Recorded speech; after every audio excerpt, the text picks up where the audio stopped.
పాలమనేరు నియోజకవర్గం TDP party పాలకవర్గం ప్రమాణ స్వీకార కార్యక్రమాలు ఘనంగా జరిగాయి. రాష్ట్ర పార్టీ ఆదేశాల మేరకు ఈ నెల 13, 14 తేదీలలో నూతన కమిటీలను ప్రకటించాల్సిందిగా ఆదేశాలు రావడంతో ఈ కమిటీలను ప్రకటించారు. ఇప్పటికే కోట మండలంలోని వారం క్రితం ఆ పార్టీ మండల కమిటీ ప్రమాణ స్వీకారం జరిగింది.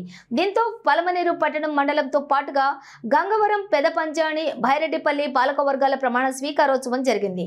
భైరెడ్డిపల్లి మండలానికి సంబంధించి అక్కడ మండల కేంద్రంలోని కళ్యాణ మండపంలో ఈ కార్యక్రమం జరగగా పాలమనేరు టీడీపీ కార్యాలయంలో గంగవరం, పెదపంజాని, పాలమనేరు రూరల్ పాలకవర్గాల ప్రమాణ స్వీకారం చేపట్టారు.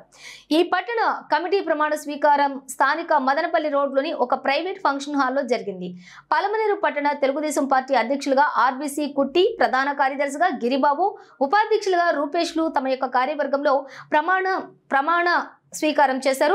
గంగవరం మండల పార్టీ అధ్యక్షులుగా సోమశేఖర్ గౌడ్, ప్రధాన కార్యదర్శిగా ప్రతాప్ రెడ్డి, భైరెడ్డిపల్లి మండల పార్టీ అధ్యక్షులుగా కిషోర్ గౌడ్, ప్రధాన కార్యదర్శిగా సుబ్రహ్మణ్యం శెట్టి, పాలమనేరు మండల పార్టీ అధ్యక్షులుగా నాగరాజ్ రెడ్డి, ప్రధాన కార్యదర్శిగా గణేష్, పెదపంజాని మండల పార్టీ అధ్యక్షులుగా ఆనంద్, ప్రధాన కార్యదర్శిగా చలపతిలు తమ కార్యవర్గాలతో ప్రమాణ స్వీకారం చేపట్టారు.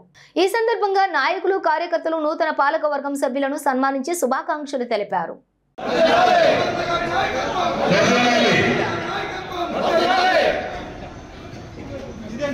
జై తెలుగుదేశం, జై తెలుగుదేశం, జై తెలుగుదేశం, జై తెలుగుదేశం, జై తెలుగుదేశం, జై తెలుగుదేశం. అమర నాయకత్వం, అమర నాయకత్వం, అమర నాయకత్వం. కొంచెం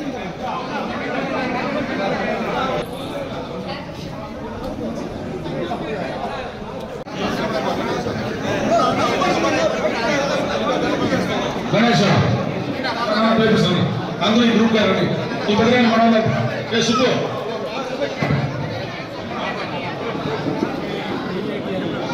ఉపాధ్యక్షులు రూపేష్ గారిని సన్మానం చేస్తున్నారు.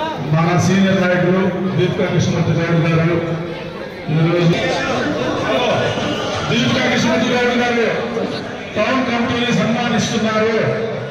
ప్రమాణ స్వీకారం శుభాకాంక్షలు తెలియజేసే సందర్భంలో డైరెక్టర్ సర్పంచ్ ఉపాధ్యాయ రమేష్ గారు, పులింద లక్ష్మీపతి గారు, గారిని సన్మానం చేస్తాం. తెలుగుదేశం పార్టీ అధ్యక్షులుగా అమరణ గారి యొక్క ఆశీస్సులతో ఈ యొక్క అధ్యక్షత ఇవ్వడం జరిగింది. దీనికి అమరణ గారికి మనస్ఫూర్తిగా పాదాభివందనాలు తెలియజేస్తున్నాను. నాకు ఇచ్చిన పదవిలో గతంలోనే ఒక మాట చెప్పాను, పాలమనేరులోనే తిరగరాసిన మాట. ఈసారి అధ్యక్షులుగా నాకు ఇచ్చారు. ఖచ్చితంగా పాలమనేరు మున్సిపాలిటీలో నియోజకవర్గ ఎన్నికల్లో ఖచ్చితంగా మెజార్టీ తెస్తాను అంటే అవతల పార్టీ వాళ్ళు చాలా కిందగా మాట్లాడారు. 10,000 ఓట్లు మెజార్టీ తెస్తామనేసి ఆ రోజు మేము ప్రకటిస్తే ఆ రోజు వైసీపీలో ఉండే నాయకులంతా మీటింగ్లు పెట్టి మరి మమ్మల్ని హేరలుగా మాట్లాడారు.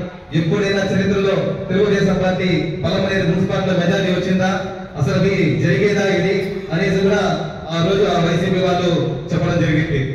చెప్పిన మాట ప్రకారమే ఏదైతే తెలుగుదేశం పార్టీ నాయకులు, కార్యకర్తలు, లీడర్లు ప్రతి ఒక్కరూ అమరణ అనేసి, వాళ్ళే అమరణ అనేసి, వాళ్ళే చంద్రబాబు నాయుడు అనేసి, వాళ్ళే నారా లోకేష్ అనేసి ప్రతి ఒక్కరు కష్టపడితే ఈ రోజు తెలుగుదేశం పార్టీ మున్సిపాలిటీలో మెజార్టీ వచ్చిందంటే కేవలం తెలుగుదేశం పార్టీ నాయకులు, కార్యకర్తల వల్ల అనేసి కూడా తెలియజేస్తున్నారు.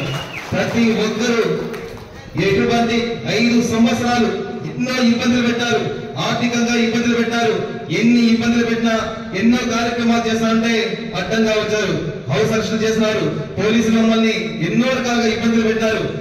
అయినా కూడా అన్నిటికీ ఒడిదిగి ముందుకొచ్చి పాలమనేరులో తెలుగుదేశం పార్టీ జెండా, అదే విధంగా రాష్ట్రంలో తెలుగుదేశం పార్టీ జెండా ఎగరేసామంటే రాష్ట్రంలోని తెలుగుదేశం పార్టీ కార్యకర్తలందరి యొక్క కసి అనేసి కూడా తెలియజేసుకుంటున్నాను.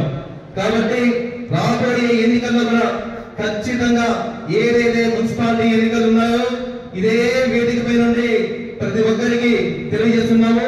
ఈసారి పాలమనేరు మున్సిపాలిటీలో ఖచ్చితంగా తెలుగుదేశం పార్టీ జెండా ఎగరవేయడం తథ్యమనేసి ఈ సభాముఖంగా తెలియజేసుకుంటున్నాము. ఎందుకంటే ఎక్కడ కానీ ప్రతి ఒక్కరూ కసికసిగా ఉన్నారు. పలమనేరు చరిత్రలోనే ఇంతవరకు మున్సిపాలిటీలో తెలుగుదేశం పార్టీ జెండా ఎగరవేయలేదు. ఈసారి ఎగరవేస్తామనేసి కూడా తెలియజేసుకుంటున్నాము. అంతేకాకుండా ఇక్కడ కొంతమంది ఎందుకంటే ప్రోటోకాల్ లో కూడా కొన్ని పొరపాట్లు ఉంటాయి కాబట్టి కొంచెం క్షమించాలనేసి ప్రతి ఒక్కరిని కోరుకుంటున్నాము. ఎందుకంటే మనం అందరము తెలుగుదేశం పార్టీ, మన జెండా తెలుగుదేశం జెండా కింద ఉండే వాళ్ళమే, డయాస్ పైన ఉండే వాళ్ళు కాదు, డయాస్ ముందున్న వాళ్ళు ప్రతి ఒక్కరు మనమంతా ఒక్కటే అనేసి కూడా ఈ సభాముఖంగా తెలియజేసుకుంటున్నాను. కాబట్టి నాకైతే ఈసారి పదవించిన అపర్ణ గారికి మనస్ఫూర్తిగా పాదాభివందనాలు తెలియజేసుకుంటూ ఖచ్చితంగా ఏవైతే పథకాలు ఉన్నాయో మన రాష్ట్ర ప్రభుత్వము ప్రవేశపెట్టినటువంటి పథకాలు ఏవైతే ఉన్నాయో అవన్నీ కూడా ప్రజలకు చేరవేరే దానిలో మనమందరము భాగస్వాములు కావాలనేసి కోరుకుంటున్నాము.